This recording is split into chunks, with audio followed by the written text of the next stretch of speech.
welcome everyone. We'll wait for our slides. So I want to welcome everyone. Thank you for being here for the Caregiver's Perspective. And I especially want to welcome our three panelists, Sandra Gardner, Jerry Leeds, and Bruce Roski. So we wanted to jump in and have a discussion about the caregiver's perspective, but we first wanted to orient everyone listening about something about the experience of caregivers.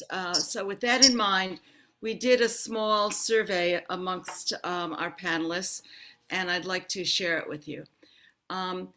This is the result of discussions about what it is to live the caregiver APBD life. And I'm going to read it to you.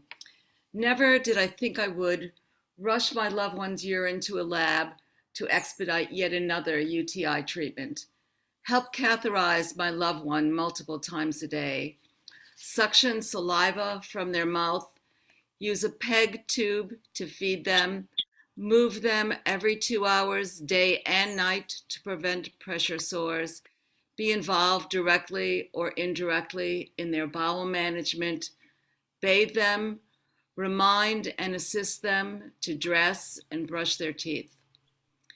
Never did I think I would call 911 more than once, I think the next slide, please, more than once a week to help my loved one off the floor, center my daily life around my loved one's increasing fatigue, see my athletic loved one require a cane, a walker, a wheelchair to cross the room, experience any stairs as daunting, take 40 minutes to get out the door for the smallest outing, experience my energetic loved one slowing down to nearly stationary. Never did I think I would stop my loved one from using the stove because of balance and falling risks, take car keys away because of fatigue and falling asleep risks, live in a place that looks like a hospital, move to a different home to ensure safety, shop for institutional care for my loved one. Never did I think I would reduce time with my children, grandchildren, close friends, because I cannot safely be away from my loved one. Remove their name from financial accounts because they no longer make sound decisions. Use up savings to buy essential equipment. Modify my home, hire help to care for my loved one. Never did I think I'd feel envious of my friend's lifestyle because mine has been upended. Give up dreaming and planning for our future. Worry about running out of funds for my own future. Never did I think I'd answer the same question 6, 8, 10 times in a row. Speak to my loved one very concretely as if they were a young child. Stop sharing because they cannot follow the conversation. Give up intimate relations. Lie to myself about my own needs and losses because it is too painful. Wonder and worry about how my loved one's life might end. Consider making autopsy arrangements so my loved one's death might have the value of contributing to APBD medical knowledge. So thank you thank you, and thank you to the panelists for sharing your candid responses to this. I should add quickly another never did I think, because Bruce is not with us today, because this morning early in the wee hours on the West Coast where he is, his wife, who is the APBD patient, had an emergency admission at the hospital. And we still are waiting to hear what's going on with them. And this is not uncommon because Sandra herself was not able to be at our run through for the panel because on the day of our that meeting, her husband had an emergency admission. So with those sobering thoughts in mind, I would like to welcome Jerry and Sandy, who will Thank you. be our panelists. Um, quick questions. First, um, many families involved in APBD community report that their own family neurologist knows little or nothing about APBD. As the caregiver, what are two things that you wish that every neurologist knew about APBD prior to meeting you? Oh, Jerry, please start. Okay. Well, there are a couple of things. Number one is for them to realize that every patient is different and they cannot rush to a decision.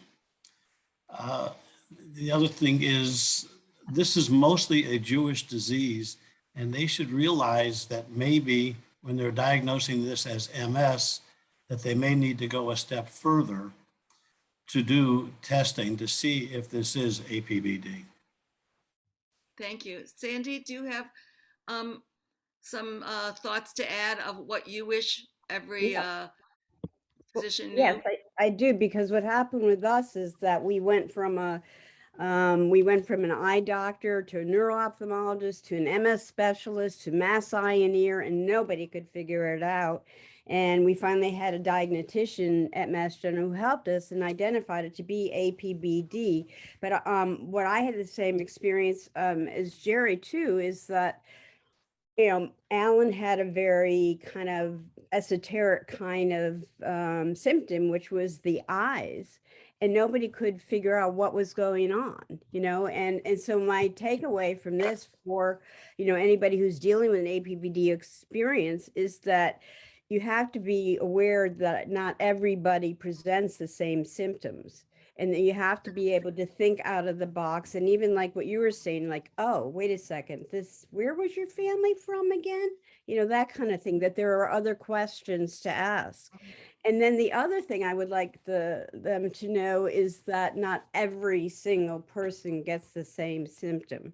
And what happened to Alan was when he's finally talking to the rare disease neurologist, what's going to happen to me?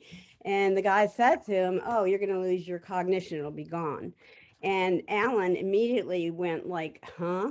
He felt like saying to the guy, I won't use the word, but he didn't say it, but he felt like saying, what the hell is your name again?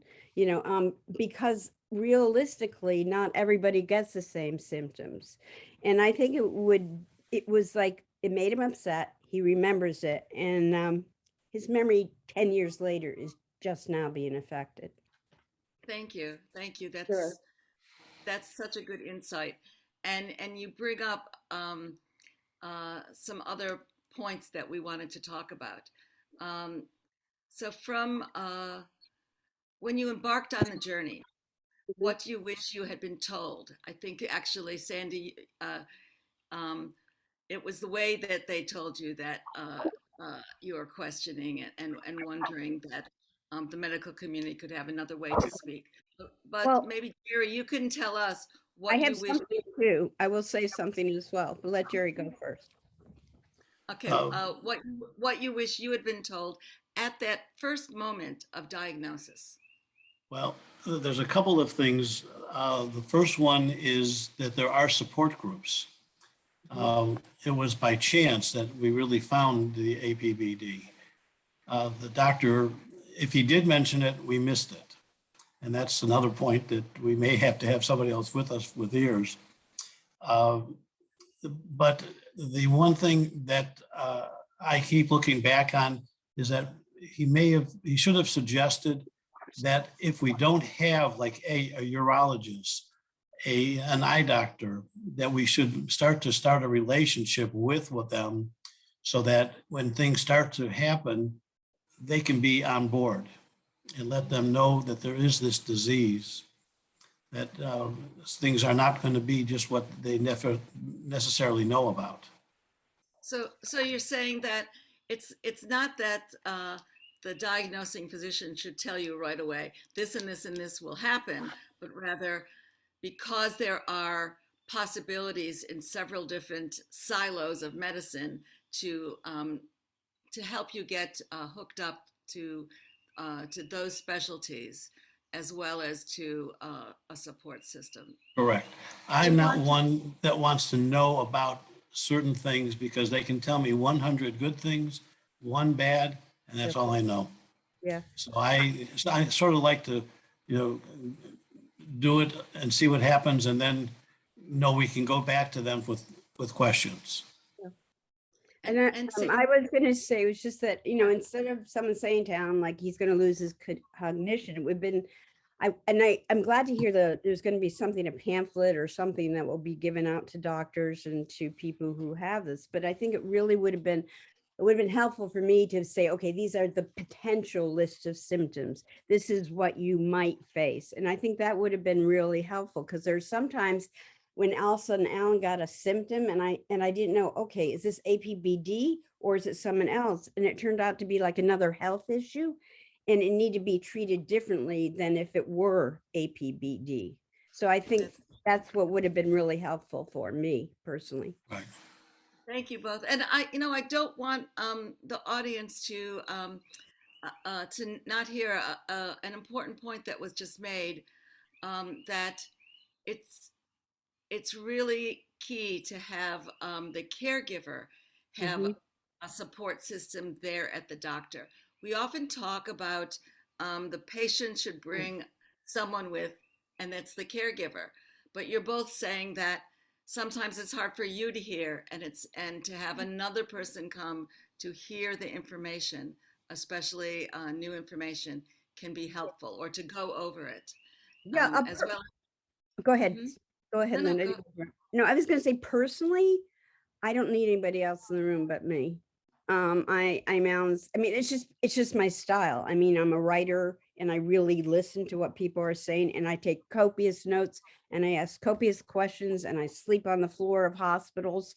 So, but I Well, do understand though, you can go into a setting like that and just feel so smished, you know, so crazy about what's happening to your loved one that you're not going to hear it. And so I think if people need to have someone else in the room, they definitely should have it. And I also feel, yeah, go ahead. Go ahead, it's all right. Go ahead, Jerry. Jerry, we can't hear you.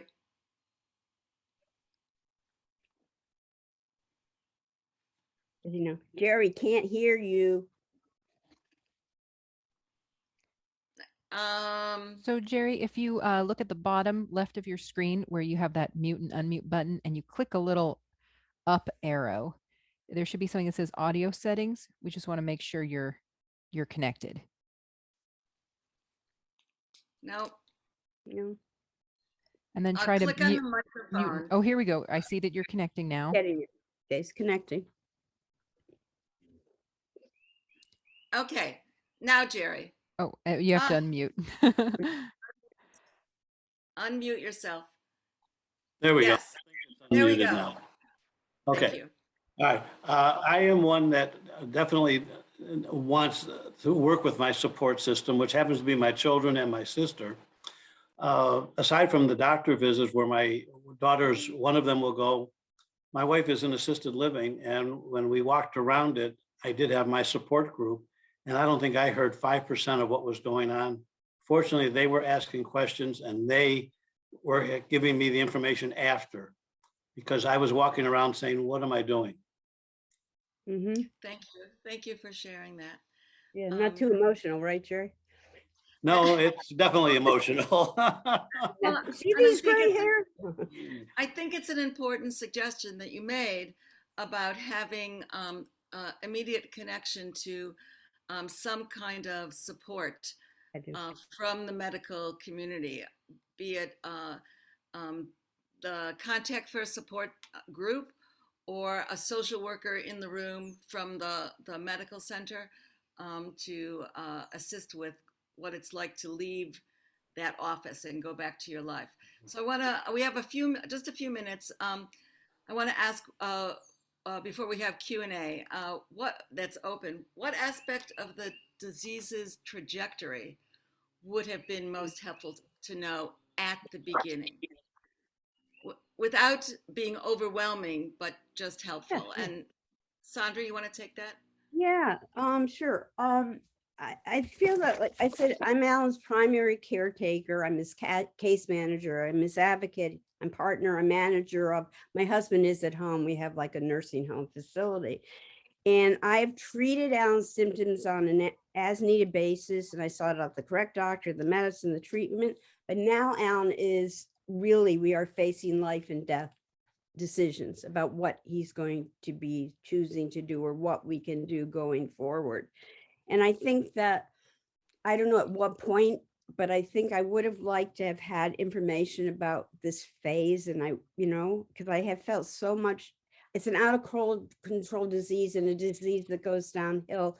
But I feel like I've always been able in these past 10 years to like, oh, I can find this for you. I can get this for you. I can get you to the right doctor, And now I feel it's like, it's all changing for me. And I guess I would have wanted to know like what that phase might have been like. And it's probably different from every other person, but it's definitely being in a different place than I was initially.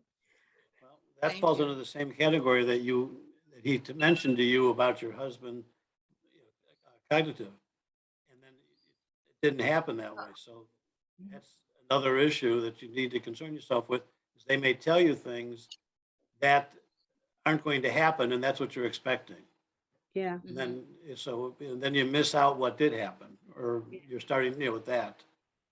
So Yeah, I hear a quick short answer from each of you. Sure.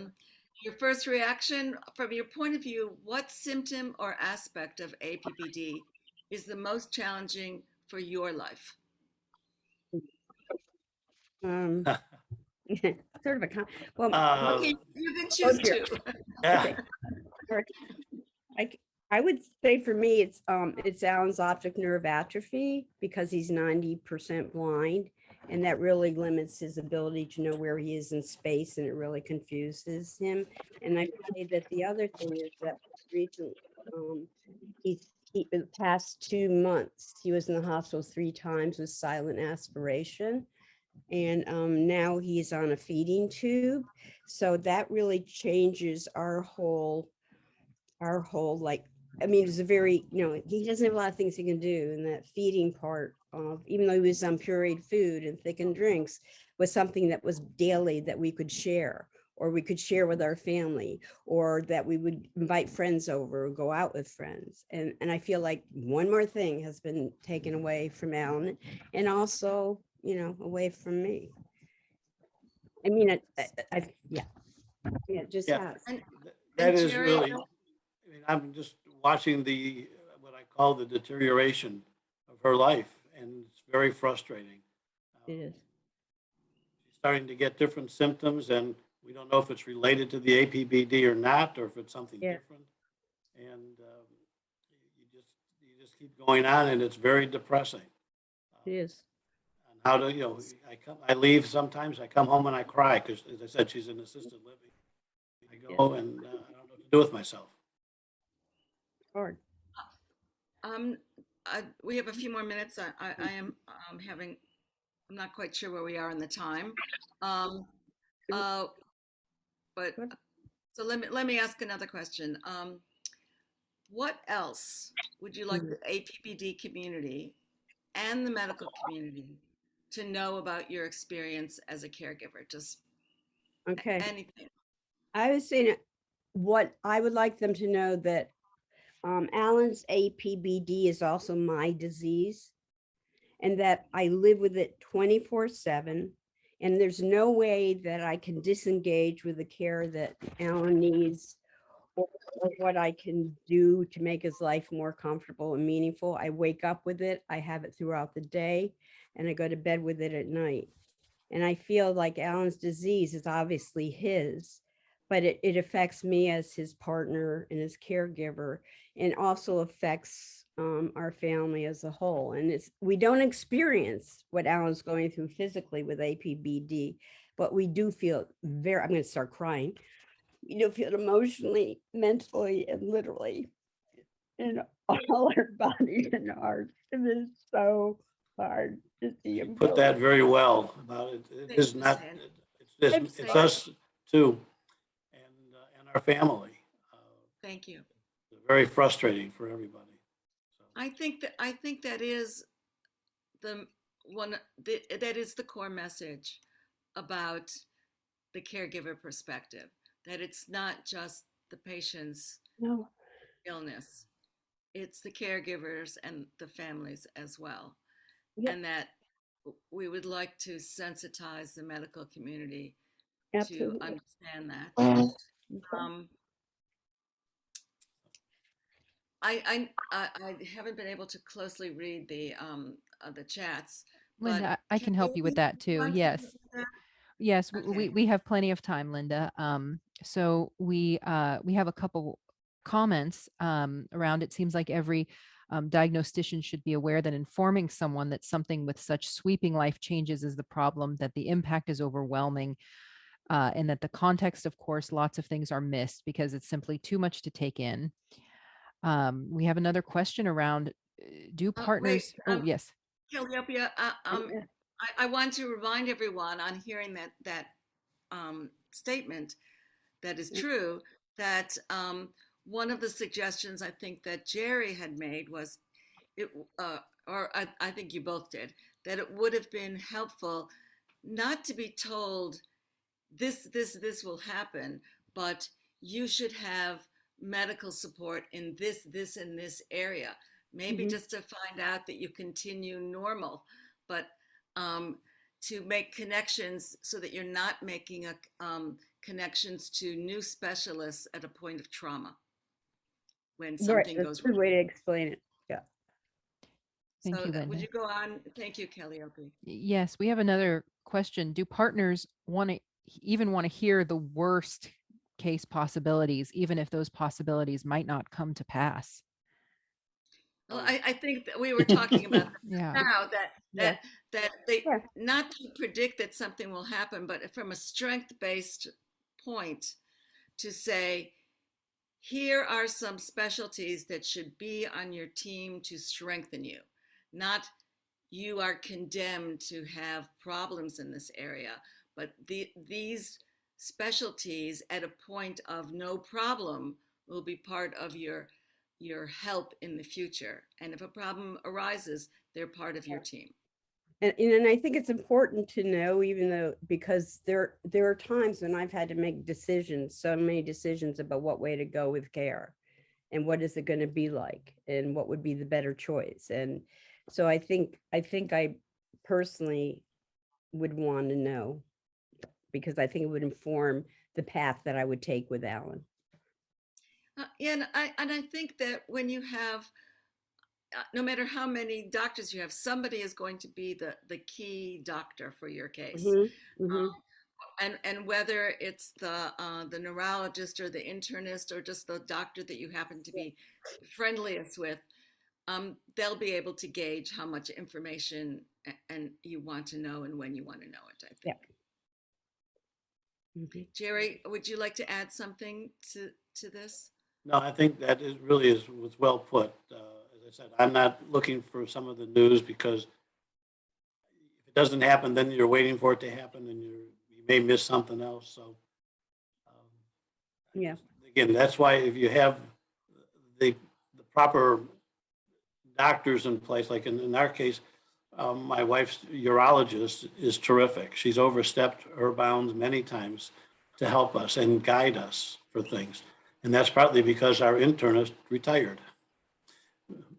But we do still see the neurologist. So. Well, then I want to emphasize a point from the beginning of our panel, which is it's about the support of relationships.